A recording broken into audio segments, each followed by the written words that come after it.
Captain Taehyun Kim stood tall as the massive alien ship entered Earth's orbit.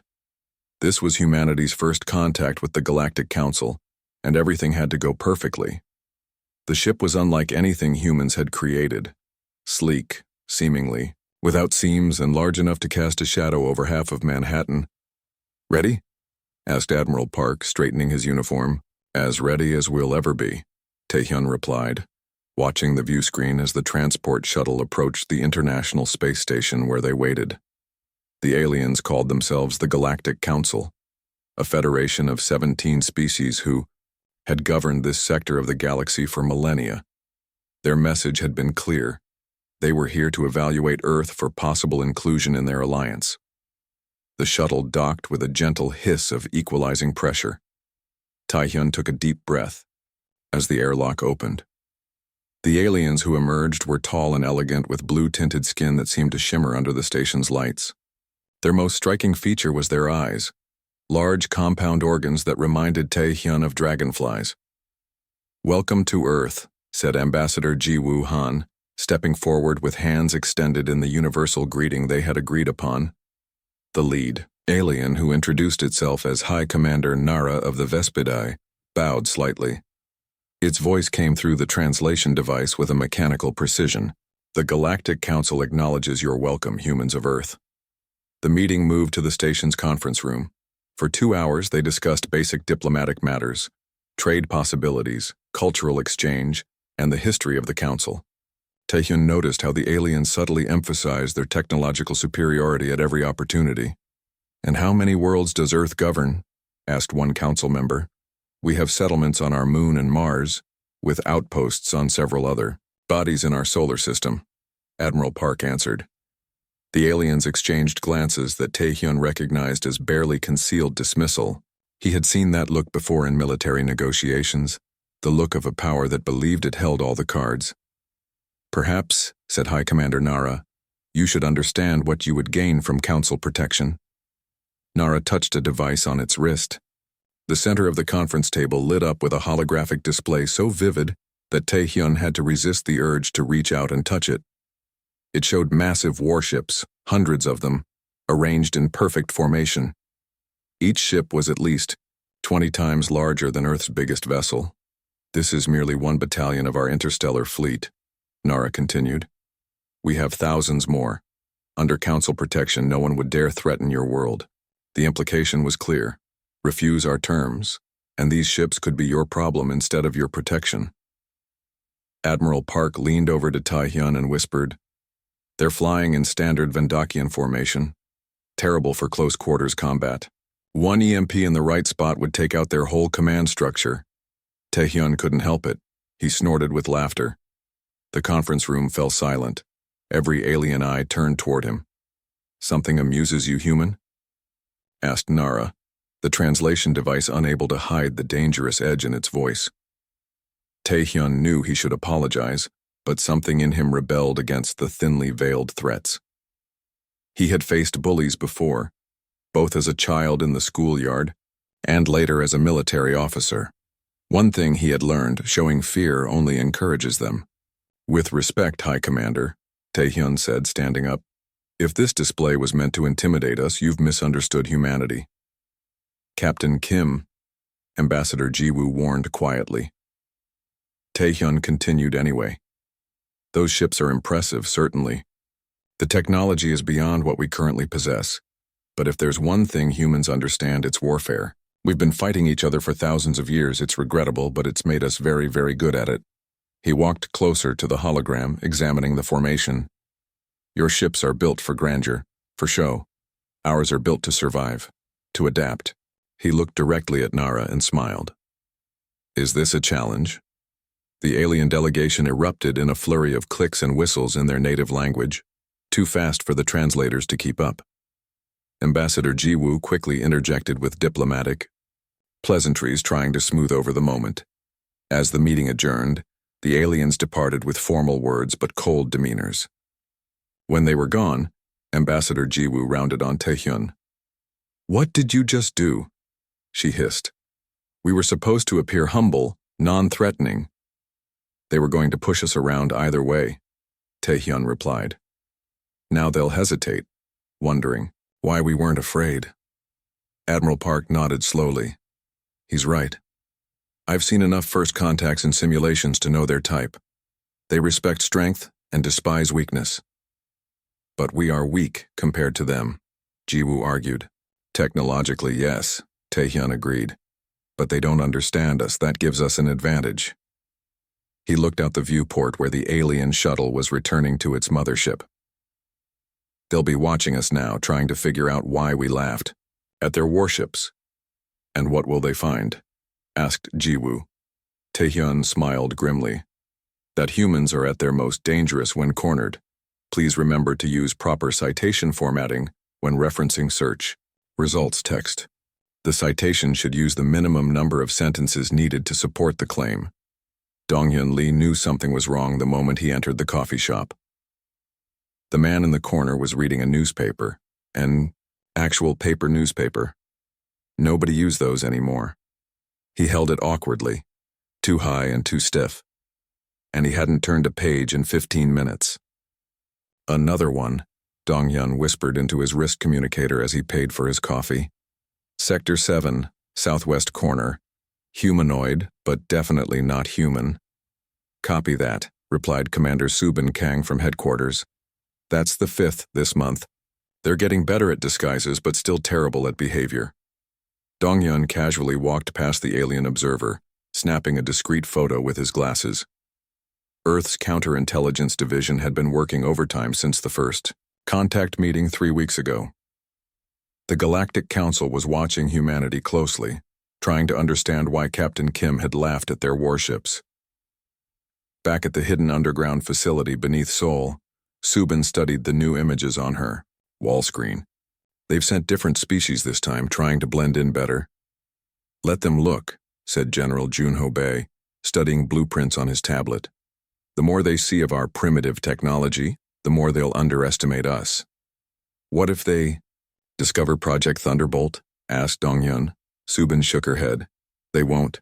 The real work is happening on the dark side of the moon. These observers are only seeing what we want them to see. Across the galaxy, in the massive ring structure that served as the Galactic Council's headquarters, Military Assessor Grell presented his findings to the High Council. The chamber was filled with representatives of 17 species, all watching the holographic display of Earth. Humans have only achieved interplanetary travel within their own system, Grell reported. Their vessels are powered primarily by chemical propulsion, with limited fusion capability. Their fastest ship would take over 50 years to reach even the nearest star system. Then they pose no threat, declared Council Elder Trell, an ancient being with translucent skin that revealed shadowy organs beneath. Their bravado is empty. I wouldn't be so certain, said General Mock, the Council's chief military strategist. Unlike the others, Mock had studied human history intensively since the first contact. Their history contains over 15,000 recorded major conflicts. They've developed more ways to fight than any species we've encountered. Against themselves, scoffed Elder Trell. With primitive weapons. That's what concerns me, Mock insisted. Most Council species evolved past warfare before achieving spaceflight. Humans have combined a warlike nature with advancing technology, and they're remarkably adaptable. High Commander Nara, who had led the first contact mission, flicked through images captured by their observers. They seem to be deliberately showing us outdated technology. Our observers have noted inconsistencies. A bluff, said Elder Trell dismissively. They hope to appear more formidable than they are. Or they're hiding their true capabilities, suggested Mock. I recommend caution. Caution is weakness, Elder Trell countered, rising from his seat. The council chamber quieted as he spoke. As the oldest living member, his words carried weight. We have brought thousands of species into the council. Some required persuasion. If humans believe they can challenge us, we must correct this misunderstanding quickly. What do you propose? Asked Nara. Position the Fourth Fleet near their world, Elder Trell said. A show of force will remind them of their place. Back on Earth, in a secret facility beneath the Pacific Ocean, Taehyun Kim watched as engineers, worked on a salvaged piece of alien technology. 3 months before first contact, a small Council scout ship had crashed in the Gobi Desert. The Council didn't know that humans had recovered it. How's the reverse engineering going?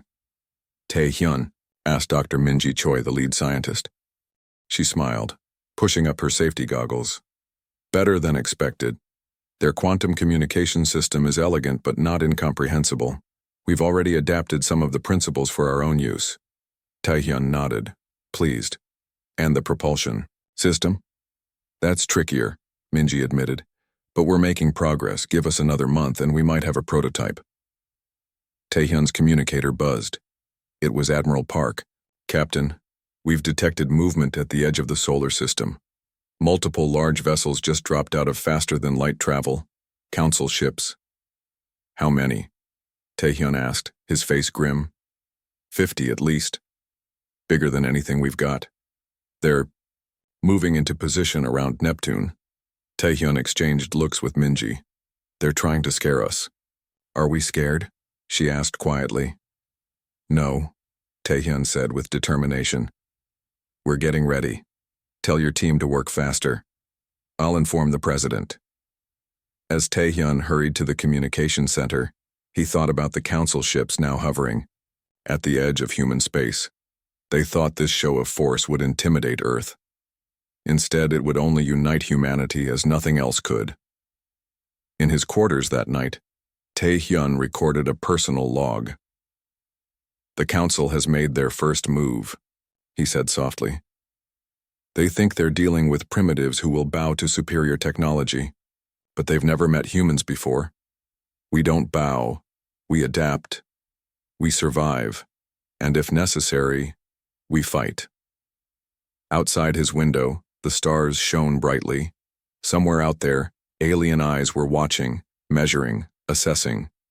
They would soon discover that humans were far more dangerous than they appeared. The colony on Titan never stood a chance. Without warning, 3 massive Council warships appeared over Saturn's largest moon. Their weapons turned the main human settlement into fire and rubble in minutes. The protective dome shattered, exposing hundreds of colonists to Titan's freezing methane atmosphere. Play it again, ordered President Jae-ho Choi, his face ashen as he watched the recording for the 3rd time. The Situation Room beneath Seoul was silent except for the sound of destruction coming from the screen. The attack had happened 6 hours ago. Only a handful of colonists had survived by reaching emergency shelters. They didn't even demand surrender, Admiral Park said quietly. Just opened fire. President Choi stood up straight, his decision made. This changes everything. Activate all defense protocols and get me a direct channel to the Galactic Council. 12 hours later, President Choi addressed the United Nations. His speech was broadcast to every corner of Earth and to all human settlements across the solar system. This unprovoked attack will not stand, he declared, his voice steady despite his anger. Humanity has never bowed to bullies, and we won't start now. From this moment, we are at war with the Galactic Council. The response was immediate. Nations that had been enemies for generations put aside their differences. Military forces combined under a unified Earth command. Secret weapons programs moved from development to production.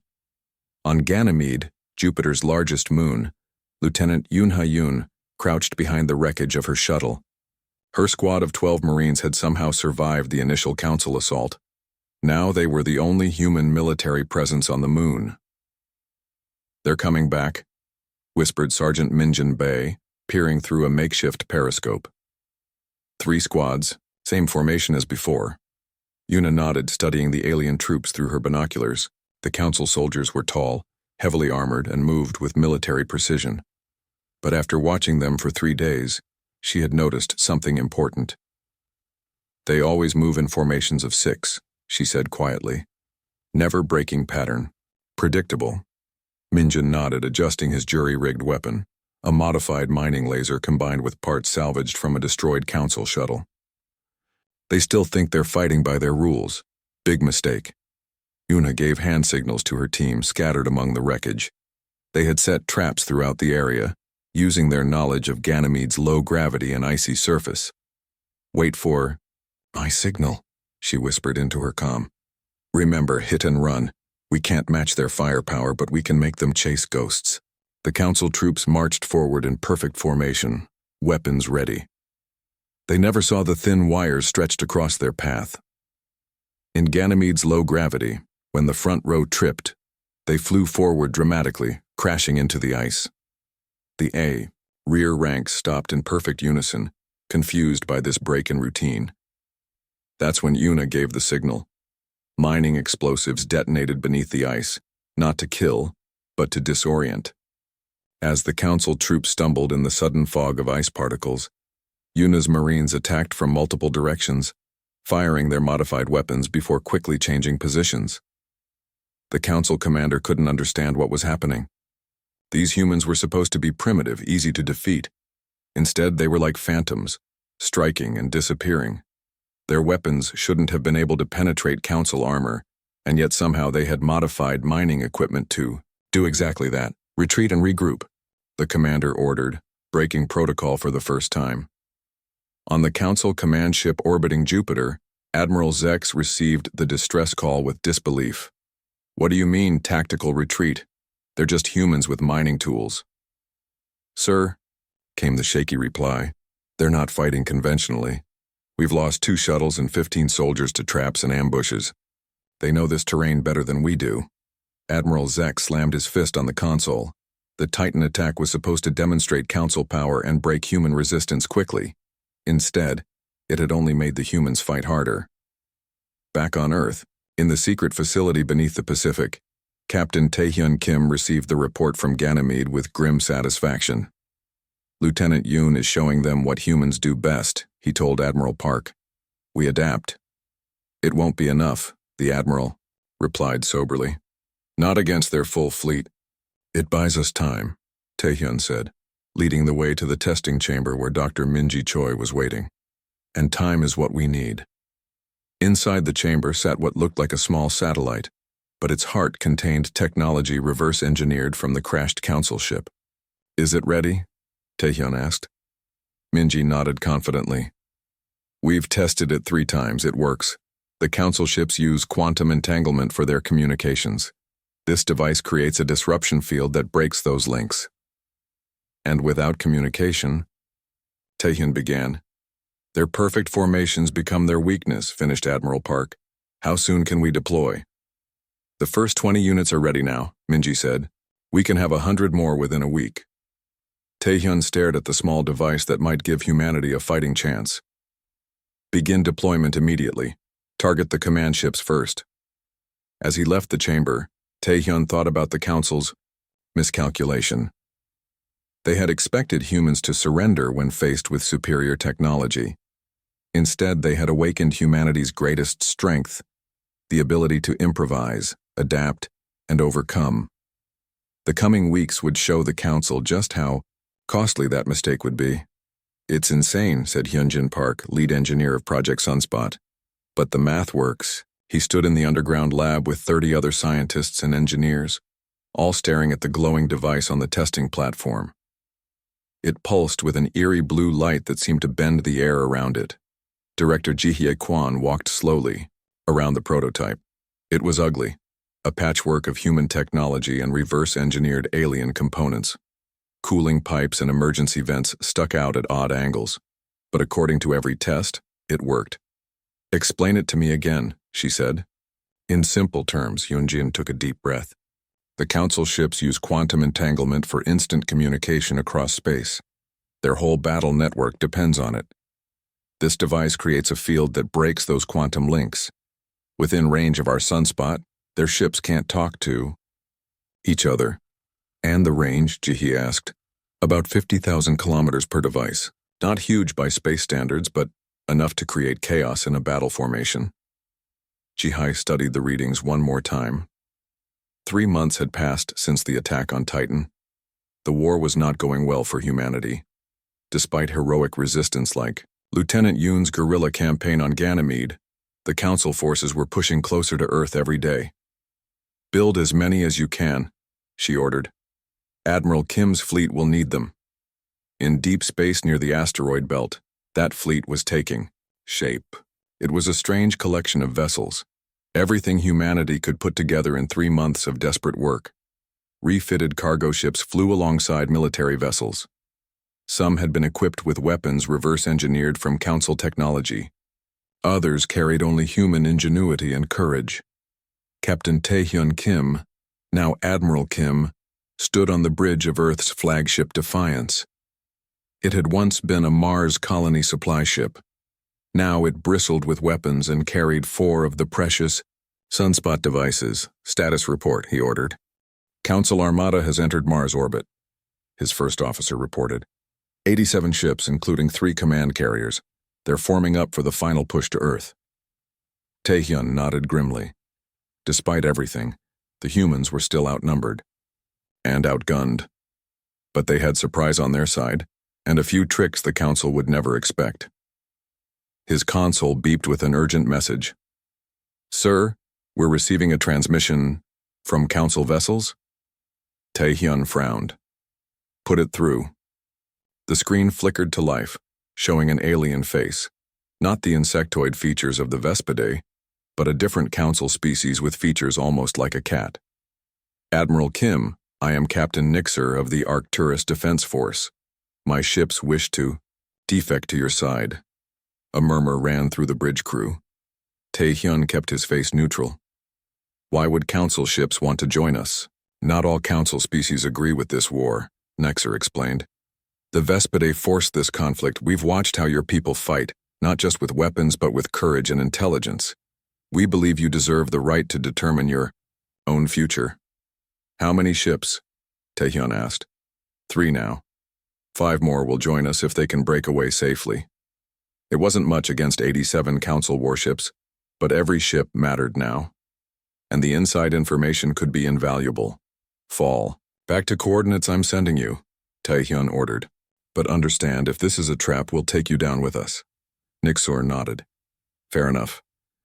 As the alien's face disappeared from the screen, Taehyun's first officer leaned closer. Can we trust them? Not completely, Taehyun admitted. But the Council is fracturing. That works in our favor. On Mars, Lieutenant Yuna Yoon led her team, now grown to 50 Marines, on a daring mission. They had spent weeks planting modified sunspot devices across the Martian surface. When activated, these would not only disrupt quantum communications but send false signals that would confuse Council targeting systems. Final device in place, reported Sergeant Minjun Bae, his spacesuit covered in red Martian dust. Timer, set for precisely when the battle begins. Yuna nodded. Good work. Now we need to get to the rendezvous point. Their stolen Council shuttle waited in a hidden canyon. If everything went according to plan, they would join Admiral Kim's fleet for the coming battle. If not, well, humanity's future would be decided without them.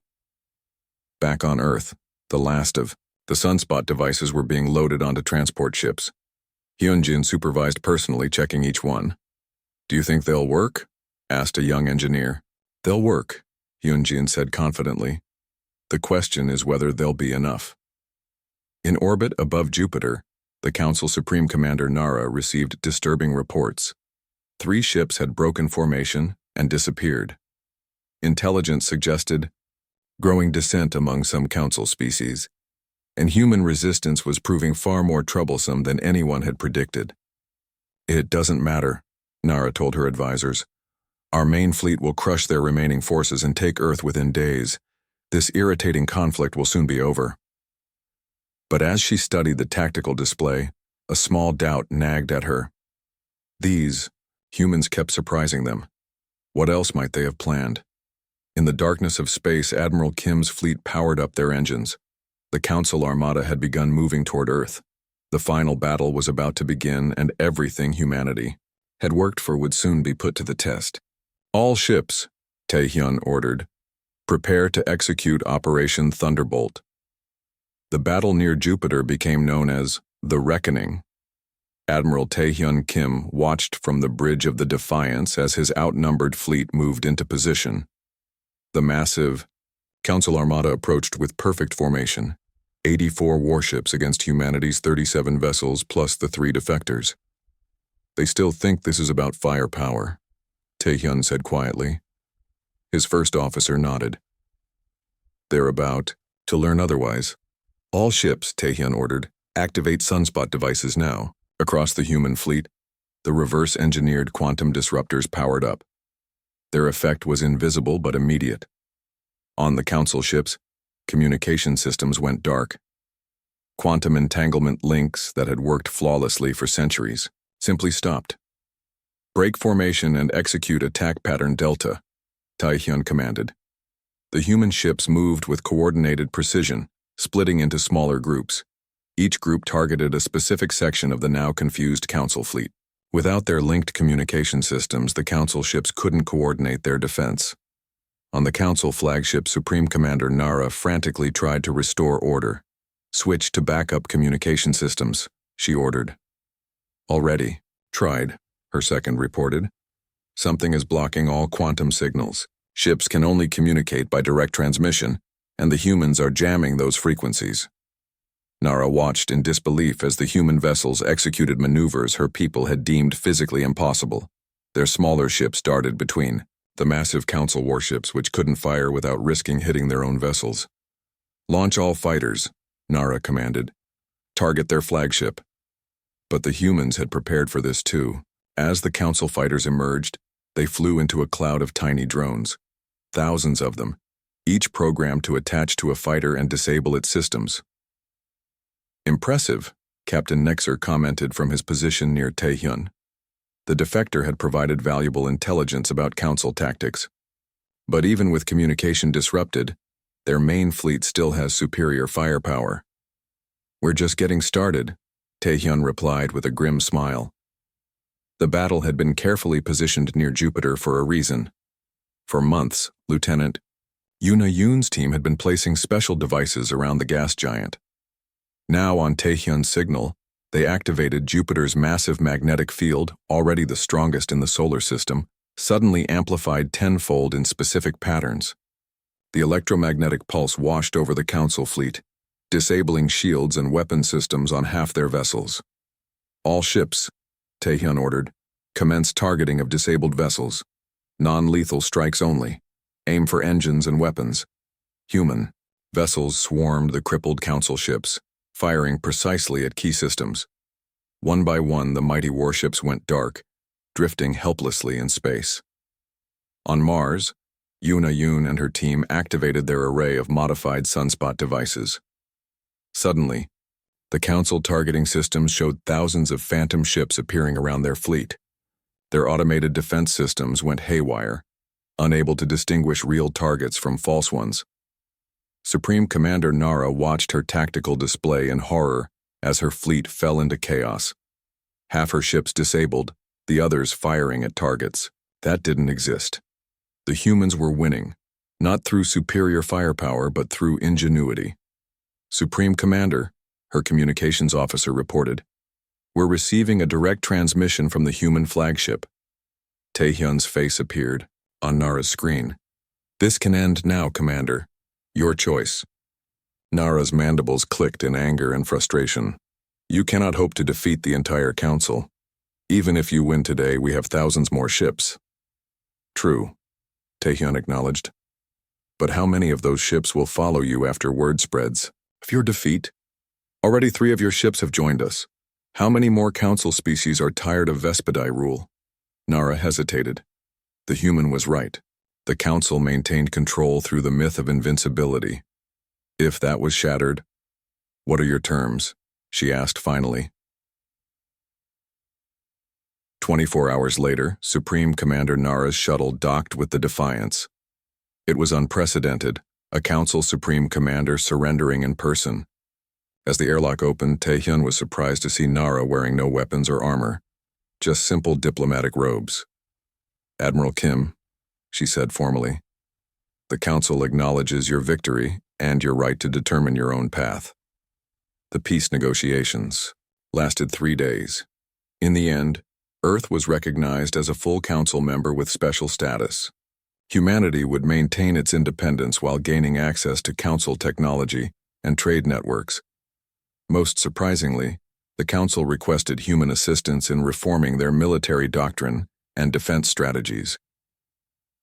2 months later, Taehyun, Kim and Ambassador Ji-woo Han entered the Grand Council chambers on the massive ring station at the center of Council space. As they took their seats, not as petitioners but as equals, Taehyun noticed the wary respect in the aliens' eyes. The Human Military Advisory Committee will now present their recommendations for Council defense restructuring, announced the chair being. Taehyun stepped forward, remembering that moment 3 years ago when he had laughed at the Council's warships. It seemed like a lifetime had passed. First, he began, you need to understand that the best technology is worthless without adaptability. The strongest fleet is useless if it cannot change tactics. As he spoke, he saw many council members nodding in agreement. The war had changed them all. The council had learned that technological superiority was not enough. Humans had learned. They could stand among the stars as equals. And it had all started with a laugh and a simple question. Is this a challenge? In her quarters that night, Yoon-ha Yoon, now General Yoon and head of Earth's new Space Defense Force, recorded in her journal, "Today marks 1 year since the Battle of Jupiter. The galaxy has changed more than anyone could have imagined. The Council is reforming. New species are joining. And humanity has found its place among the stars not through conquest, but by earning respect the hard way, by refusing to be intimidated when the odds seemed impossible.